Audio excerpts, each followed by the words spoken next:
India firing missiles into Pakistani-controlled territory overnight, reportedly killing at least 26 people in what Pakistani leaders are calling an act of war. That's right, and the stakes could not be higher as both India and Pakistan have nuclear weapons. What you're about to see is a massive escalation that could pull the entire world closer to another war. But the corporate media doesn't want you paying attention. India just launched missile strikes into Pakistan. People are dead. Nuclear powers are involved, and the media, silent. This clip from Fox News is one of the only places reporting what actually happened, but trust me, there's more to the story than they're telling you. Let's roll the clip, and they're going to break it all down. Lucas Tomlinson joins us now with more. Lucas. Well, good early morning, Carly and Griff. The Indian government says it launched airstrikes against terrorist camps in Pakistan in retaliation for a terrorist attack in Kashmir 2 weeks ago that killed dozens of civilians, one of the deadliest massacres in decades. In a briefing to reporters, Indian officials say 9 targets were hit in Pakistan and on the Pakistani side of the disputed Kashmir region. Here's President Trump after learning about those strikes. It's a shame we just heard about it just as we were walking in the doors of the Oval. Just heard about it. I guess people knew something was going to happen based on a little bit of the past. They've been fighting for a long time. You know, they've been fighting for many, many decades and centuries, actually, if you really think about it. No, I just hope it ends very quickly. Now, the dispute over Kashmir dates back to 1947, following the partition of British India into India and Pakistan. Both countries claim the entire Himalayan region. For decades, the area has been contested. The strikes overnight marked the deadliest encounter between nuclear-armed nations in over 5 years. At least 2 Indian fighter jets were reportedly gone down. Pakistan claims to have shot them down. Both India and Pakistan are bitter enemies and have fought several wars, the last one back in 1999. The Trump administration is urging both sides to de-escalate the tension. Secretary of State Marco Rubio said in a statement, quote, "I am monitoring the situation between India and Pakistan closely. I echo the president's comments earlier today that this hopefully ends quickly and will continue to engage both India and Pakistani leadership toward a peaceful resolution." And Pakistan has denied involvement in the terrorist attacks and said it would respond to the Indian airstrikes at a time and place of its own choosing. Griff, Carly. Lucas Tomlinson live for us. Lucas, thank you so much.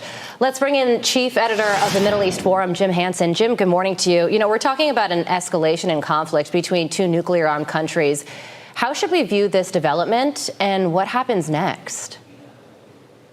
Yeah, there's no upside to any of this. This is not the first time that Pakistani terrorists inside of India. The Mumbai attacks were done by apparently one of the same groups that was involved with this. And India holds the Pakistani government responsible for the fact that those groups are allowed to operate and, you know, have safe haven in their country. So the idea that they would attack what was a camp they say was one of the ones involved in this is not surprising. What remains to be seen is how badly Pakistan feels they need to go ahead and retaliate, and will that escalate things into open conflict? Jim, this sort of took everyone by surprise, obviously, that follow global events here in the U.S. And now, as you point out, we have 2 nuclear-armed countries with a long history of war. How concerned are you that this escalates? You know, these guys have been butting heads for, if you look at the Hindus and Muslims fighting in that area for thousands of years, but if you look at just the India and Pakistan since 1947. So they have an ongoing dispute over Kashmir, the entire region. One of the more interesting things, they have a border crossing there where every day the 2 countries have their militaries dress up and they have essentially a dance off. They have a conflict of parade where there are bleachers on both sides. The tourists come and watch. This is a kind of a low simmering boil at all times. Now the fact that there was a terrorist attack killing, dozens of tourists in India, and now the retaliation inside of Pakistan, that could definitely reach a much higher boil if this doesn't, stop soon. Yeah, well, if this does escalate, we have good relations with India mixed with Pakistan. What does U.S. involvement look like? There's been a shift over the past few years where Pakistan has begun aligning more tightly with China, and India has been aligning more tightly with the United States, both in the military hardware they buy and in overall relations. India is one of the countries that President Trump is most likely to make a trade deal with in the near future. So I think we have a large amount of, if not influence, at least connectivity with India and less with Pakistan. We've been removing ourselves from them. So hopefully we can, convince the Indians that this does not need to turn into another war. We've got a land war in Europe that's been going on for 3 years. The Middle East is still on fire. We do not need the two large countries there with nuclear weapons turning this into even a more dangerous situation. Jim, let me just lastly work in here. How does China or Russia factor into this incident? Russia used to supply a lot of military equipment to India.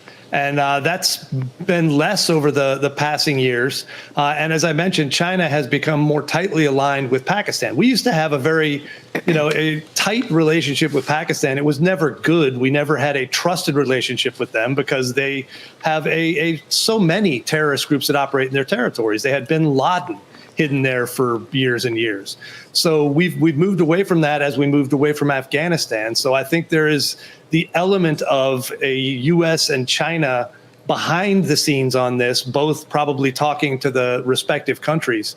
And the hope is that we can at least say this does not need to become a larger war. And it's certainly no one wants this to go to the highest level, and have the nuclear genie out of the bottle. Okay, guys, real quick, do me a big favor. Hit that thumbs up like button if you're tired of the media ignoring the stories that actually matter. That one click helps push this video out to more people like you. Now, guys, India didn't just strike Pakistan with words. They struck with missiles. At least 26 people are reportedly dead. This was a direct response to a terrorist massacre in Kashmir just 2 weeks ago, where dozens of innocent civilians were slaughtered. India said enough is enough. Now, here's what the mainstream media won't say. Both of these countries are nuclear powers. Guys, this isn't a border dispute. This isn't some flash-in-the-pan headline. This right here is a powder keg, and we're watching the fuse burn in real time. Let's go a little bit deeper.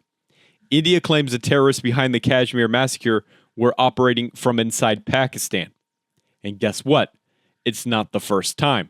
The Mumbai attacks, same story. Pakistan has a long, dirty history of harboring violent extremists, and now India is doing what the global community won't. They're fighting back. I want you to just imagine for a second if Mexico allowed terrorists to cross our border and slaughter dozens of Americans. Would we just issue a statement? Would we say, we condemn this violence? No, we would act. That's exactly what India did here. And of course, President Trump, in typical fashion, cuts through all the noise and says, I just hope it ends quickly. That's the kind of steady voice that we need right now when the world is on edge. Compare that to the previous administration, sleepwalking through another global crisis. And here's what's even more alarming, guys. This isn't just India versus Pakistan anymore. This is India aligning with the United States, buying our military hardware, strengthening ties, and Pakistan is getting cozier and cozier with communist China. That should stop you in your tracks, guys. You think the war in Ukraine and the chaos in the Middle East are enough? Now add a potential nuclear showdown between China-backed Pakistan and U.S.-aligned India. See, this is a global realignment, and America needs to wake up. Now, I want to bring this home for you guys. Our enemies aren't just on the other side of the world. They're right here in boardrooms and newsrooms across this country. Because while nuclear powers teeter on the brink of war, our media is focused on celebrity divorces, TikTok trends. Guys, they're failing you. But we won't. This channel is going to keep calling out the hypocrisy, exposing the lies, and bringing you the truth no matter how uncomfortable it is. So I want to hear from you guys. Was India justified in launching this strike? Should America take a side here? And how dangerous is China's involvement here? Drop a comment down below, guys. Let's talk about it. Don't forget to subscribe so you don't miss real news from a conservative perspective. And guys, if you want to help support the fight for truth, consider becoming a channel member today, guys. It makes a huge difference. All right, this is Nolan Alders. Y'all stay alert, stay informed, never back down.